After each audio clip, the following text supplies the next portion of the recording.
Hi guys, and welcome to another episode of the Just My Opinion podcast. So today we're going to be talking about how to monetize beef. So we have been talking about beef. We have had a lot of beef in recent times. 2020 was a year full of the Cal Denero going at Sakudi, Cal Denero going at Calligraph Jones, King B, Mex Cortez. That was an exciting one. Lyrical Joe going at Cameroon, Jovi responding, and all whatnot. So a lot of Cameroonian rappers also firing back at Lyrical Joe. So it was a year full of a lot of beef. But one thing which we felt like was a vacuum in this beef movement was the lack of a proper strategy and lack of a proper way to monetize this beef. So that's what we're going to be talking about. So make sure you stay tuned.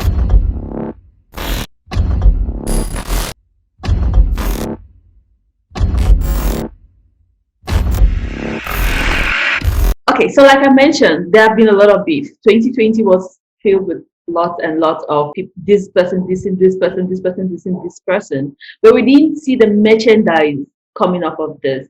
We didn't see the money being made from this. Like I think it's like about a month back, a Cameroonian musician, Daphne, she was live on Facebook, and then fans asked her a certain question, which was kind of related to the whole beef thing, and she said she doesn't beef. She does not beef because she has not seen anybody make money out of this. And she said if she sees that she can make, like, she started by saying if she can make 10 million, then she went down to even a 5 million out of beef, then she is going to beef. And in fact, when she meets the person on the road, she will beef again and she will not stop beefing. So it's like a lot of rappers, a lot of musicians, a lot of artists don't see the monetary part, they don't see the benefit of this. That's why we have the ambassador here to tell us more about that. Hello. It's your boy Ambassador here again doing this thing. Talking about beef, that's my favorite topic. I don't think I can ever be vegetarian yet. I like beef so much. Right. Because, well, it's entertaining. I tell people, like, for me, it's like that boxing match. I sit in the house and I'm shouting and I'm cheering and I'm like, whoa, that line. And I pick up with the line and I write it down and I jump up and down and I celebrate like I've just scored a goal. Yeah. So for me, it's that entertaining when it comes to beef. I actually grew up on it to an extent, so it's a lot more to me than just the song. But as I grew up and given that my background of studies is mostly business related and things, I started connecting the dots of the beef and the business as I grew up. So I have had a fair share of understanding these things and experimenting some of them while I was studying in Europe, and even when I came back, I've always been behind the scene with entertainment to an extent. Some of these things is talking out of experience, some is out of reading things, some is just out of being a fan. Now, how to monetize beef. I feel like beef at times, I don't like the beef which is really planned, because a real beef fan can sense it, the level of engagement and the way they are being, how can I call it, sensitive with certain things. You can tell that, okay, these guys, they want to have the buzz of beef, but they don't want to have a real beef where, like, you plan with somebody that, okay, hit me, but don't hit me too hard. And then when people are watching, hit you, and you feel the pain really hard, and you're like, I thought we said you should not hit me too hard. And then you give him another punch to really hard, and before you guys know, you guys are fighting, though you plan that you not really fight. So that's why you notice that when people are going beef which is planned, they are trying to be careful not to cross certain lines so that it does not go wild. I don't like that kind of beef. I like beef which is respectful, but it's free fight. People are really throwing the punches. Such a beef, you can really monetize it because you can spin it all the way. So there's the beef which you see it coming, and there's beef that you don't see it coming. Like you're just listening to this guy, hey, I like Sarkozy, and all of a sudden you just hear your name. This is, and you're like, what did I do to this guy? Right. Yeah. That's the unknown beef. You did not see it coming yet. But there's also the beef where you guys met in the club, he looked at you one kind of way, and you're like, okay, you saw it coming, that you and this guy were. Then they started taking subliminal jabs, and all of a sudden you guys go like, you're mad, your mother is mad. Like, okay, definitely the beef was coming. So there are those two kinds of beef.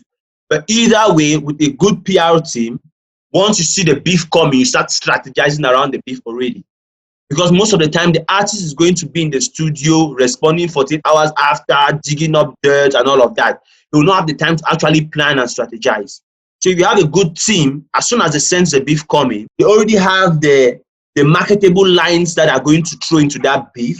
They already have the way they are going to play with the fan base. Like, for example, let me say I'm a Makossa Cameroonian artist, or let's say I'm a rap artist in Cameroon. And my fan base is generally, because even rap artists, you have people like Jovi who have a younger but getting older fan base. Then you might have people now, like let's say a rich casino who is going towards a Malian direction, and we know what comes with that. So let's say Jovi is beefing with rich casino. You know that, okay, I already have the Boko guys like this. But now rich casino who has a younger fan base, maybe if my merchandise was just Boko t-shirts and caps, maybe now I start looking at Malian socks and Malian shorts, because I'm now going towards this audience and they'll be looking at me. Let them also see things that they can buy when they start looking at my merchandise. So that's you already anticipating what will come with the beef. You can also know, like, okay, like what what's his name, King B did. I don't know if he did it on the spot or before, but when you are going at, let's say, what's his name, Mex Cortez, you always start digging up some Swahili lines which you want to throw into your lyrics. Because you know that I'm going towards an East African audience. So you should anticipate all of these things. Because generally, money in the music industry runs along the lines of merchandise, streaming. Before it was CD sales, the CD sales is dying down and it's giving way for streaming. Then you have merchandise, endorsements, at times appearance fees and collabo fees, but those are not very regular source of income. But the main things we have are merchandise, endorsements, and tours. You can already see it, like maybe Lyrical Joe going to Sierra Leone because he already has the eyes of Sierra Leoneans looking at him. He can plan a tour now between Ghana, Sierra Leone, Cameroon, and maybe Tanzania, because he has done beef things that have led to some collabos and have led to more beef things in all of these countries, and somehow he has fans there. I mean, I say it every day. If I see Lyrical Joe's song on Echo.online, I'll buy. If I hear he's coming to Cameroon for a tour, I'm going to buy tickets and maybe get even 5 other people who are going to win tickets on Chakara TV to go and attend, because he's doing a good job. No hard feelings. He went hard at Cameroon. He apologized. He did what he did. But being a fan of the sport, I enjoy what he's doing. When it's all said and done, I like what he's doing. You should know, like, I'm going at this audience. It's a tree audience. It's a younger audience. You should have all the demographics and the, how can I even call it, statistics about the new target audience. And then you start strategizing around that statistics, saying that, okay, when we get to the merchandise part, given that our audience was going, the new audience will be gaining now will be this. What can we do about our merchandise? Given the fact that we are going to get this new audience in these countries, what kind of tours can we? Given the fact that we'll be going to these countries, what are the platforms where we can stream our music to get to this audience? I always remind them, Echo.online cuts across Africa. Jump on it and you can stream. All of these strategies, you should have, first you should study that when we're doing marketing, you understand your target audience, analyze them, and then you strategize given the facts of this analysis, the statistics you get from the analysis. And it's work which I don't expect the rapper to be doing. You should have at least 1 or 2 people around your team. Or ambassador's constitution fee is not that expensive. You can just holler at your boy and then we are going to talk out some percent. You have mentioned 3 strategies, which is the merchandise, the tours, and the endorsement deal. So let's talk a little bit about the endorsement deals, because I do remember that some artists have lost endorsement deals because they have been beefing. Some artists have lost endorsement deals because certain companies don't want to associate with somebody having this kind of conflict or stuff like that. So I don't know, how do you beef in such a way that you do not lose your endorsement deals, instead you gain more endorsement deals? So how can I even put it? It's all about the numbers. It's a numbers game when it comes to business. So you should have somebody who's doing the analysis and doing the maths. So you can say that, okay, by going crazy beef, I might lose an endorsement deal with, let's say, a children's friendly brand, which does not want to sound violent. But on the other hand, I might also get an endorsement deal with a whiskey company which does not mind to go crazy and they want to buy into the Malian crowd. If you do the maths and you feel like, okay, and definitely when you lose out on this endorsement deal, you not lose out on all the fans who came with that deal or all of that target audience. So when you do the maths and you're like, okay, I will lose out on this, but I can get this, so I've already gotten this. Because at times there are brand images that clash. You cannot be a Miley Cyrus all good girl and then you're swinging on balls, talking about how do they call it, wrecking ball thing. Wrecking ball, yeah. Once that image leaves from the Disney Miley Cyrus girl into the wrecking ball Miley Cyrus, she has to lose some fans. Parents start closing their children's ears like no more Miley Cyrus. Right. Even when they start looking out on Disney, they look out of one eye like this girl had that wrecking ball devil in her since. We're thinking she's a good girl, but she was just hiding it, or maybe because her father was on set. So there are all of those things which you take into consideration of your brand. When you do the math with the numbers, you're like, okay, I can lose this, but gain this. Miley Cyrus knew like I'm becoming a teenager, I'm becoming a woman. I want to move into more mature things, or maybe doing lingerie, doing how do they call it? Maybe makeup things and the rest, which are not necessarily children brands. She don't want to be selling dolls and puppets anymore. She wanted to move into this, so she was like, okay, let's go ahead and wreck the ball, man. Right. So you can do that math and then move with it. But on another end, you can also do it in a subtle way. You can ensure that the transition is very subtle, that people don't notice it. It's not shocking. So you can do it in a very slow way, or you can do it in the bam, wrecking ball, shocking way. So there are those two approaches you can go with. But it's just about the numbers. Do the maths, and if it works, is good. Yeah, so one thing that just comes to my mind is like the whole Rihanna having the Fenty brand stuff. It's like an artist, you see that these companies will even give you these endorsement deals. The percentages that they have, it's like crazy.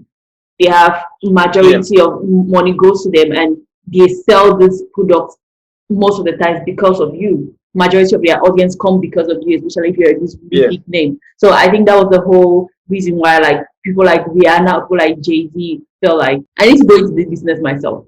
I need to be able to get my fans to get my own product. I need to be able to have the huge percentage of this product. I think one of the best things is to have your own merchandise, which is one of the strategies which the ambassador mentioned, because I do believe that when you have a fan base who really rocks with you, whether it's up or down or what, you are the brand. You are the person they are buying the product for. You are the person they are tuning in for. So if you're dissing with this person or whatever, it's not going to affect the fact that they are going to buy you. They like you for being who you are. Human beings are very social beings. We like to belong. So at times, it even becomes bigger than just the artist. It's more of like that. Some people even say that like the Mboko gang is bigger than Jovi. He's not so much in control of it anymore. He's in control, but he's not really in control, if you understand what I mean. So, but I'm saying like they do their own thing. It has become a movement on its own. So it's like when you are going for a concert, or let's say you guys are just going for a party. Right. You know that maybe Naira Marley fans will be there. You're not a Naira Marley fan. Either you are with them or you are not with them. You want to belong somewhere. So you wear your Mboko gang t-shirt. Once you see somebody with a Mboko gang t-shirt and you are with the Mboko gang t-shirt, you start feeling like they are family here. Right. They are related. We are coming from the same stuff.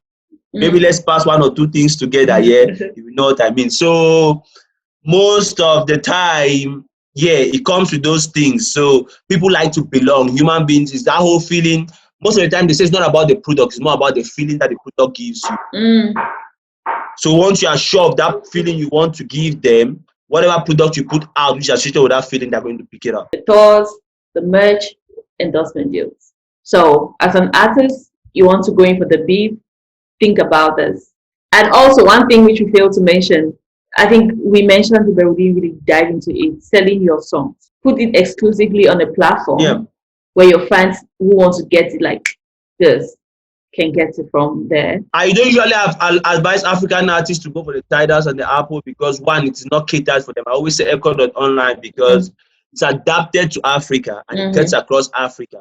Because we have this challenge where you need to register, have an account, somebody to collect your money and send to you. But Echo.online, you put your thing, promote it on Facebook yourself, get your money through your mobile money or your local account, and it's faster that way. Right. So we should learn to also start pushing things where are adapted to our African reality. Because this guy has a studio built to go and record his next beef track, and you are telling him to wait for 1 month for Tidal to send him the money. They have already killed him by then with about 3 diss tracks. Right. So I'm just saying, like, for example, I remember there was this artist who shared a link and he said, like, his songs are now on Tidal. And I went and clicked and they said, Tidal is not accessible for Cameroonians. And I was like, you're a Cameroonian artist, and you're putting your song on a platform where it's not accessible to Cameroonians. Who is buying your song? And then you complain that Cameroonians are not supporting you.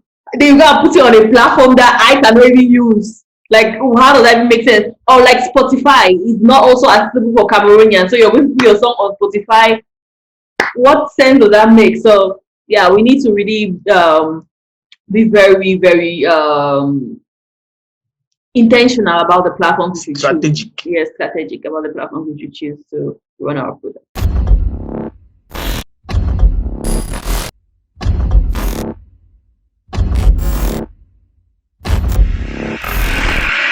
Thanks for watching that video. Hope it inspired you to want to commit to Chakara TV. You want more content from us? No worries, we got you covered. All you need to do is hit the subscribe button, hit the notification button, then sit back, relax, and enjoy daily content from us. It's been Eta on Chakara TV. We are craziness with a strategy.